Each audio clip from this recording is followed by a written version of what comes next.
like to think of a narcissist friend group and network in life is that they kind of have a network very similar to a spider's web, where they kind of weave in and out of people's lives, interconnecting them in various ways, and usually connecting them through falsehoods. So foundationally, most, if not all, of their friendships, relationships are all built on falsehoods or half-truths. Usually not getting too deep with each person, but a select few or a select one. Kind of their super supplies to keep their baseline narcissism in order and in check so it doesn't rear its ugly head in front of this vast or larger group of seemingly friends.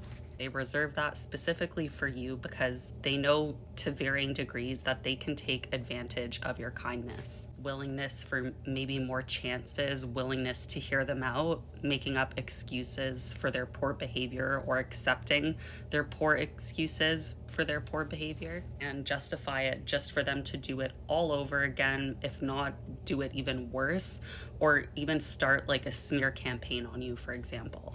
When they know they have their claws in you more than skin deep, they feel they have their prey and they won't just let you go like that unless, of course, you do anything to confront them or call them out for their poor behavior. Which is why and how they are able to, on the surface, seemingly connect or have a lot of friends, when in reality, they are extremely superficial relationships, friendships, connections, with no depth, no real honesty, no trust. The other friendships that they do have are generally built off of gossip of the friend circle, which they do on purpose in order to remain in control and utilize the information to either pit people against each other, implant certain falsehoods or half-truths to make other friends question you, the dynamic, and much more. To turn friends against one another, so they're all kind of suspicious of one another, and the narcissistic friend is kind of in the clear. And they also do this to get ahead and avoid the potential upcoming blame, aka accountability, responsibility. So they will then make their network of friends believe that you're the bad guy because they simply cannot take accountability. They think that they are some kind of evil genius, but really at their core, most narcissists are very similar.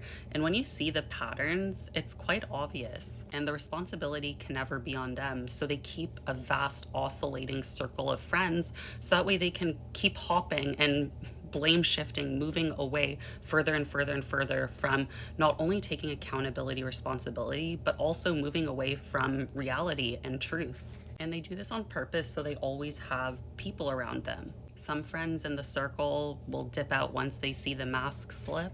Others are enablers or surface enough that they don't even notice this behavior or they don't pay attention to it. They didn't hurt them, they did nothing to them, so they just turn a blind eye to the poor behavior. So therefore the friendship is superficial and it's maintained, sometimes for years, decades. Again, seemingly why they have so many friends. And they seem to have a lot of friends is exactly that. It's how it seems.